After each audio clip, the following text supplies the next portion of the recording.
welcome back to my channel.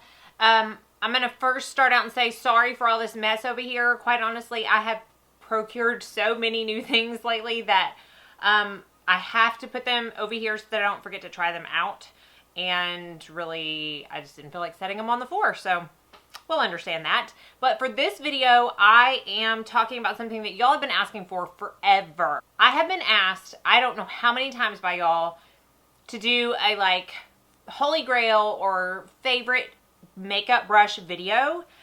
And then when I uploaded the 5 looks using the Anastasia Beverly Hills palette, not palette, but singles, I think by the time this goes up, it'll be the last video I posted. Everybody was talking about how they wanted to know my all-time favorite eye brushes. So I decided to, instead of doing one huge video on my favorite brushes, I'm going to split it up and I'm going to do my favorite eye brushes and then I'll do my favorite face brushes in a separate video. And today I'm just going to talk about eye brushes. So I have a few that I carry in my kit that I only use on my kit that I like for my clients, and I have others that I like for me, and I will tell you the difference between them as my brush folio is falling off the table. All right, I guess I'm going to kind of go like in the order that I apply it to my eye so that I don't forget anything. So the first one, some of these are going to be dirty because I did not wash them. I normally spot clean my brushes in between days, but I'm about to deep cleanse all my brushes after this video, so some of them are just dirty. I didn't want to spot cleanse them. It didn't make sense. So this one is the Real Techniques Base Shadow Brush. And it looks just like this. And this is what I use for my eye primer. So forever I was wearing the Bare Minerals 5-in-1 Shadow. I have been out of that for a few weeks, so I went back to my soft ochre paint pot. It doesn't matter what I use, but whatever eye primer I do apply, I like to apply it with this brush. I feel like it buffs it out really nice and evenly. It doesn't leave, you know, streak marks. It's just a really nice brush, and being Real Techniques, it's extremely affordable. So the next thing I do is I always set my primer with some kind of nude shadow or translucent powder, whatever you want to use. You don't want to have a tacky surface when you go in with your actual color shadows. So really, I mean, there's nothing that says stop this video and go out and buy this particular brush. It's really just the shape of it. And I have it and I've used it forever. And it's the Stila No. 5 brush. And some of these are not going to be new to y'all if you've watched me for any kind of time. But it's a very flat, very, I want to say, it's a wide shader brush. So it's not going to be a thinner shader brush. It's not going to be the type that I would really recommend using for like lid shadow, because it's just a little too big for that. But it's great to apply it all over the lid. Again, you don't have to have this kind of brush. You can use a fluffy brush to apply powder. There's no rules as to exactly what shape it has to be. This is just the one I have, and it's the one I use every single day, no fail. So again, this is the Stila No. 5 brush. Now, as far as crease brushes, I have like 4 or 5 favorites. 2 of the favorites are my favorites in my kit, and then 3 of them are my favorites for me. I honestly haven't come across a crease brush, like a big fluffy blending brush, that I don't like. These are just the favorites of the ones that I own or the ones that I've tried. So for me personally, again, no surprise, I love the Morphe E27 if I'm going in with a much lighter transition color, or I just want a really blown out look, because this is very wide and a little bit more dense than some of my other ones, but I absolutely adore this brush. And honestly, this is the one I use the most out of all of my crease brushes, or blending brushes, I should say. Another Morphe one that I adore is the M441. It is a natural hair brush, which means I feel like it blends out a little bit better. I prefer natural hair for really blowing out a color. I don't know why. I just feel like it blends better. I don't know why, but I do. So the third one that is a favorite for myself is the Lise Watier Definition Brush. So the difference with this is that it's skinnier down here at the bottom of the next to the ferrule, and then it expands, versus being like this M441 is pretty much the same width all the way up. It's a little bit tapered. This one tapers out more than anything else. But there's something about the fact that this is so skinny, pulled in down there at the ferrule, that makes it really good for precision crease work. I find that if I go in with one of these brushes with like a lighter color and I want to go in with a darker color, but I don't want to lose that first color that I put down, this is a great one to use for that because it doesn't cover as much space and it just is a little bit more precise. But again, this is a natural hair brush and it just blends out perfectly. So again, the Lise Watier definition brush. Now, in my kit, I have a couple of other M441. I have some Bdellium tools, that crease brushes, blending brushes that I like, but probably the most used is my MAC 224 brush.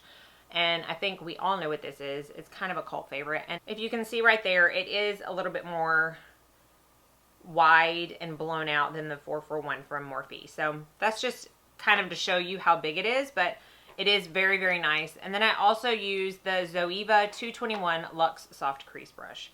A little bit thinner in size, but serves the same purpose. So those are my favorite blending brushes in and out of my kit. And then I normally go in and apply some kind of color. Now for myself, I just do that with a finger, like a cream shadow. So I don't really have any brushes that I prefer to do cream shadow with or lay it down. I do have a brush that I like to blend it out with if I need to. And these are just a couple of them. They're both from IT Cosmetics. This is the Precision Crease Brush. It's at an angle. And this is the Heavenly Deluxe No Tug Dual Eyeshadow Brush. The bigger side I like to use for that. And really all the reason that I like using these is because they are dense and they're synthetic. I do not like using natural hair brushes with creams on the face or on the eyes. That's just a personal preference. And so if I'm going to blend a cream out on the eye, I always go for synthetic, and I like the density of these and the size of these because they're not so precise that they're going to make almost a harsh line. They will like kind of blow out the edge of the cream shadow, but it still keeps it in place enough to where you're not going to have to worry about it ending up on your brow bone. So again, those are my favorite for cream shadows. And then the next thing I do is I go in and I top the cream shadow with a lid color. I don't think anyone who has watched one single eye tutorial of mine has to really guess what my all-time favorite lid brush is.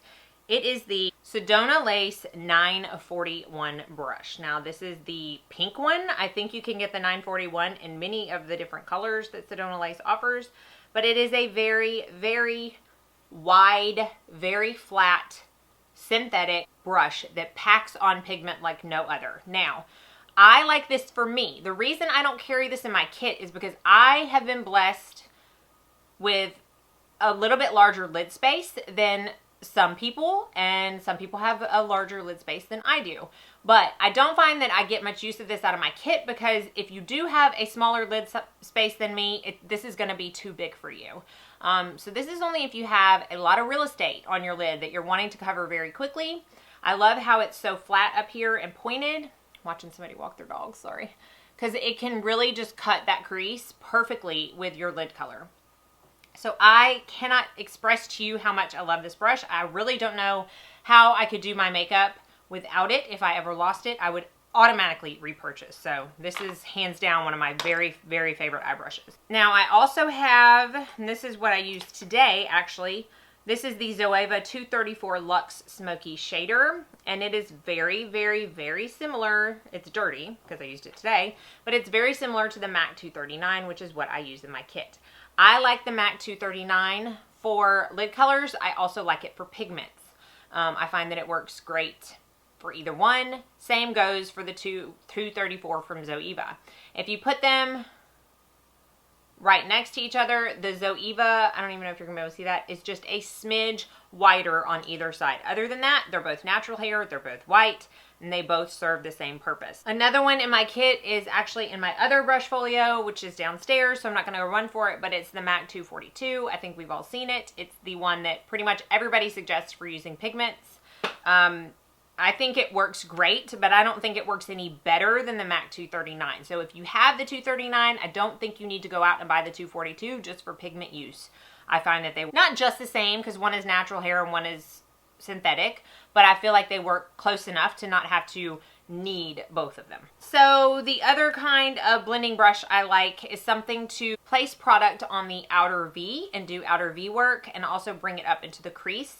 And for that, I love the Morphe M433 brush, which is just a natural hair blending brush that looks very much like the MAC 217. The MAC 217 is what I carry in my kit. And I also have some of these. I also have the Bdellium tools. I find that I use these and crease brushes the very most in my kit, so I carry multiples, and I'm talking like 6 or 7 of each. The MAC 217 is probably my favorite that I use in my kit, but I don't think you need it. I think the Morphe M433 serves the same purpose. Now, one other blending brush that I want to talk about because I really do think it's really good. It's the Morphe M514 brush. And it's very similar to the MAC 221 brush. It is a very small, very understated version of a crease, of a blending brush for your crease. Again, very precise work. I like to use this on the outer V as well, and if I'm going for a very blown out smoky look on a client, I will even use this under the eyes. So again, this is the Morphe M514. All right, we're getting into a little bit of detail work and just a few more brushes to talk about, and then we'll wrap this video up. One of my favorite pencil brush style brushes to use on myself for my lower lash line is my Goss No. 5 brush. It is absolute perfection. It's soft enough to where you don't feel like you're tugging on your under eyes when you do your lower lash line eyeshadow. It's small enough to where you're not going to overdo it if you are not a fan of the smoky looks. And it blends perfectly. So really, honestly, I think this is like 20 bucks. It's worth every single penny. It's another one of my very favorites along with the Sedona Lace. I think it's a must-have. So again, it's the Goss No. 5 brush. I use this pencil brush for my inner corner and my brow bone, and it's the Bdellium Tools 780. And there's nothing too special about it. It's just a pencil brush. I like that it's dense and it doesn't really flop over too easily because I don't want something that's going to place a really highlighted shadow too much in my inner corner or on my brow bone. So it's dense enough to where I can just pat it just like that, and I know it's not going to deposit too much color, but it's going to go where I want it to. So again, this is the Bdellium Tools 780. A couple of detail brushes that I keep in my kit. Kind of serves the same purpose as the Goss No. 5, but I, for some reason, enjoyed this shape to use better on clients for their under eye. This is the Morphe R43, and it is a very short smudger brush. It's very dense. It is not going to go anywhere, and it does a very good job of applying product and smudging it under the eyes. So you can stamp it for a very pigmented, very true to color line, I guess you could say, under the eye, or you can stamp it and smudge it, or just go in and straight smudge it for a more diffused look. I find it's really versatile. You can also use this for your inner corner, for your brow bone, for detail work on the outer corner. It's a really versatile brush. So again, this is the Morphe R43. Another one for my kit. I love this brush. This is one of the newer ones that I've added. This is the Elaina Badro, doesn't say. I think it's called the Smudger brush. But you can see how tiny that brush is. Now, one would think, oh, that's great for under the eye, that's great for the inner corner. Yes, one would be very correct in that assumption. However, that's not really what I use this brush for. I use this brush when I'm done with all the eyeshadow, but I want to kick up the drama a little bit more, and I want to go in with a black or a Coconut Grove from NARS, which is basically black with a little bit of a warm undertone. I want something very dark, but I don't want to put a black on a Morphe M433 and go in and do corner work. No, because then you would just have a raccoon smoky eye. I want it to be very precise, but I want the application to be seamless and so easy and so foolproof. Because when I've got a full face done and I decide I want to kick up the drama with a very dark shadow, I do not want a brush that's going to mess that up, because then I've messed my whole face up. And that is never fun. That is not what we go for when we're on a job working on someone or even on ourselves. So, I'm going to get to the point. Once I put my hair down, y'all, I'm sorry, I'm messing with my hair so much. I will take this and I will put it, I don't even know if I can't even see. Hold on. So I'll take this and I'll like have my client close their eyes. And I will take it and I will literally put the edge up into the crease, and I will come down at an angle. Go down to the crease, come down at an angle. I'm going to make my V shape that way, but it's so small that it just puts the color where you want it. I can't speak enough volume about this brush. I think it's very similar to the Sephora Pro 18 brush. I have that in my cart for my next purchase because I do want to put them side by side and kind of compare them. But in the meantime, if you don't have the Sephora brush, I would definitely check out the Elaina Badro Smudger brush. I got mine on Namies. 2 more brushes, one of which is another must-have. These 3 so far, the Sedona Lace, the Wayne Goss, and the Elaina Badro, I feel like are must-haves out of the ones that I've talked about. This one is the 4th must-have. Like, stop what you're doing, must-have. So many people have commented about how they can't seem to get their under eyes smoky like I do. It ends up making them look like a raccoon. They're scared to do it. They don't know how to get the perfect amount of product. And I honestly believe that it is the brush you use that makes a difference. Y'all know what I'm going to say, the Morphe M507. This is another brush that I use every single day of my makeup life, no fail. It is a pointed, tiny, tiny blender, okay? It's perfect to apply the shadow on it. I like to twirl it around like this in the shadow pan and then knock off the excess when you're working on your lower lash line. And then just go in and literally just back and forth, back and forth, back and forth. It does all the work for you. It places the perfect amount if you do like a little bit more of a smoked out under eye lash line. My 4th must. Finally, the last brush I'm going to talk about is one that I use in my kit. It's a liner brush. I don't use liner brushes on myself. I have liner on today, but it's very rare that I wear liner. And if I do, it's going to be just a liquid liner. On clients, I use a gel liner, and so I have to have a brush. And this is my favorite one. It's the MAC 263 brush. It's a very wide, but extremely thin. Do you see how flat that is? Liner brush. This can also be used for brows. I have used it for brows and it works great. But it's so good at liner. It's stiff enough to where it's not going to give you much give at all, which is very important when you're using a gel liner. But it just pretty much like one swipe across the eye and you've applied your liner. Like it's really, really good. If you use gel liner a lot, I think this is a definite must-have brush in your collection. So that's it. I'm sure I'm missing something, but that, upon first glance at my eyeshadow brush collection, are the ones that I would say are my favorites. Hopefully this helped you. Hopefully this answered some of your questions, and hopefully this gave you some shopping list ideas, as I feel like most of my videos do. But what am I if not a makeup enabler? So like I said, I will be doing one of these for face brushes, so be sure and stay tuned for that. That one's probably going to be a little longer because I have a lot more favorite face brushes that I carry in my kit as well, and I just don't really think I'm going to make 2 separate videos. So I say longer. I may edit this and it may be 30 minutes.